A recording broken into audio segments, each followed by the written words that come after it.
Hablando con varios pacientes, me di cuenta por los comentarios que me hacían y aparte por preguntas que me hacían, que muchas veces eh, yo había hablado de lo que son las respuestas de los trastornos de ansiedad y nunca había hablado de lo que es la ansiedad en sí, cosa que muchos pacientes me preguntan, porque me preguntan qué tengo, qué es lo que me está pasando. Entonces se me ocurrió hacer un video explicando, bueno, estas cosas, ¿no? De qué es lo que nos pasa, qué es lo que tiene el ansioso que lo hace actuar como actúa, pensar como piensa o sentir como siente. Primero y principal en el ansioso, para poder entender qué es lo que le pasa a un ansioso hay que entender que nosotros tenemos que saber diferenciar entre lo que es el miedo y lo que es la ansiedad. El miedo es una respuesta innata que tenemos todos los seres humanos, todos sentimos miedo. En cambio, hay una diferencia entre lo que es el miedo y la ansiedad. ¿Por qué? Porque la ansiedad ya llega a ser algo patológico. ¿Por qué digo esto? Porque en la ansiedad uno hace una interpretación subjetiva de una situación que no termina siendo tan amenazante como lo es para cualquier otra persona. Es decir, el miedo es una respuesta que tenemos todos, es innata, es inconsciente y que la tenemos todos ante una situación de peligro.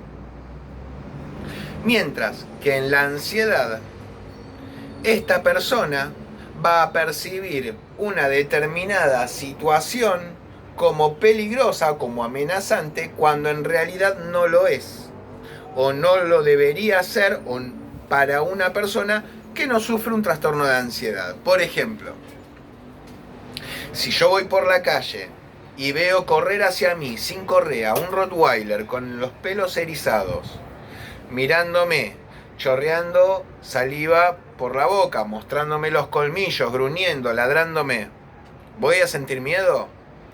Sí. Es un estímulo que a cualquiera le generaría un temor. Ahora, ¿qué pasaría si el perro que viniera corriendo hacia mí fuera un caniche toy moviendo la cola? ¿Sería una situación para generarme miedo? No, es decir, es una situación que a cualquiera no le genera miedo. Para el ansioso sí, porque el ansioso va a disfrazar esta realidad de forma tal de verla como una situación peligrosa. De eso se trata la ansiedad, de hacer una valoración subjetiva de cuál es la situación. Entonces, la ansiedad termina siendo una respuesta, por así decirlo, emocional provocada por el miedo que hace a una respuesta subjetiva de lo que es el peligro en sí. Ahora bien, ¿cómo actúa la ansiedad en todos nosotros? Va a actuar de las diferentes maneras. Primero, porque el ansioso ¿qué tiene? Una cognición disfuncional. ¿Qué quiere decir esto? Que la realidad la va a interpretar de una forma errónea. Entonces, esto lo va a tener un pensamiento disfuncional que va a ver como amenazante una situación que en realidad no lo es tanto. Pienso, por ejemplo, en un paciente que vino hoy, que es un nadador profesional, casi hace años y años que nada y compite, etc. Ahora ascendió a categoría y va a tener que nadar a mar abierto o a río abierto. Esto hace que sienta un temor muy grande. Es decir, está viendo una situación que a cualquiera de nosotros nos generaría temor, nadar en un río abierto. Sin embargo, para él, que nada hace 20 años, que es un profesional del nado, no debería ser una situación tan amenazante, sobre todo porque esto lo ha hecho millones de veces en el pasado y nunca ha tenido ningún problema. Sin embargo, ahora comienza a pensar determinadas situaciones que lo hacen llevar a tener un peligro o a sentir un peligro que en realidad no es tanto. Pienso en una paciente que tengo que le da muchísimo miedo estacionar el auto. Entonces, como le da mucho miedo estacionar el auto, no se anima a manejar hasta Capital Federal, viviendo ella en Caseros, después de las 8 de la noche.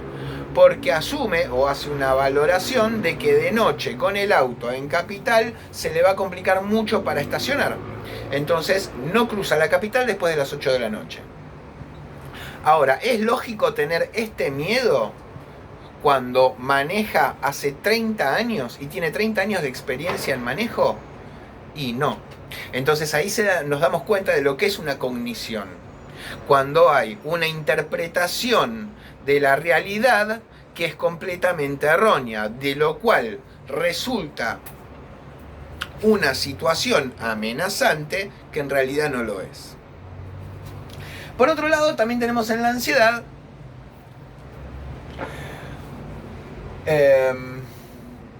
un deterioro del funcionamiento cognitivo. ¿Por qué? Y porque esto va a interferir en toda la vida cotidiana.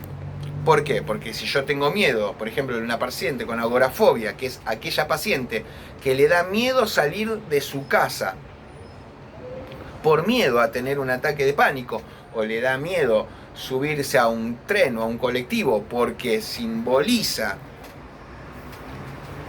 el tren o el colectivo con un ataque de pánico, o el subte con un ataque de pánico, estamos viendo entonces que en realidad hay un deterioro en lo que es la vida cotidiana. ¿Por qué? Porque las cosas que uno suele hacer en la vida cotidiana, como salir de la casa, salir a trabajar, etc., ya no lo va a poder hacer.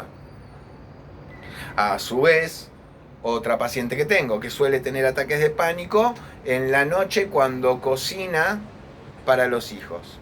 Es decir, esta ansiedad no le permite tener una vida cotidiana normal, la de cocinar para sus hijos. ¿Por qué? Porque la mata el miedo a que al chico le pase algo estando solo jugando en la habitación.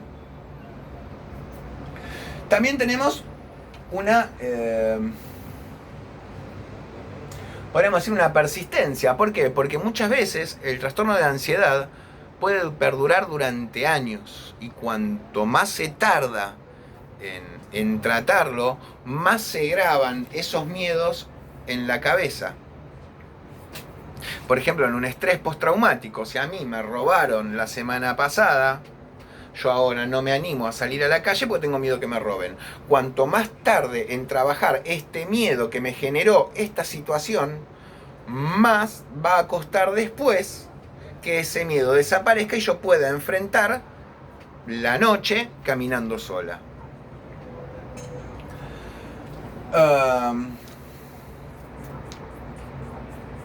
Hay una hipersensibilidad también, me parece, a los estímulos. ¿Por qué? Porque ante cualquier situación que pueda generarme un temor, yo lo voy a vivir con miedo. Es decir, a cualquier cosa que pase, a mí se me va a activar mi sistema de alerta. La ansiedad es una perilla que nosotros tenemos, que está rota. Cuando yo voy por la calle y de repente me encuentro con una situación de peligro, se enciende un sistema de alerta que me indica que estoy en peligro. En la ansiedad, esa perilla está rota. Entonces, ante una situación que no debiera ser amenazante, yo la vivo como tal, porque se me encendió el sistema de alerta, cuando en realidad el estímulo no era lo suficientemente grave o grande para generarme una ansiedad. Corto y sigo con otro video después.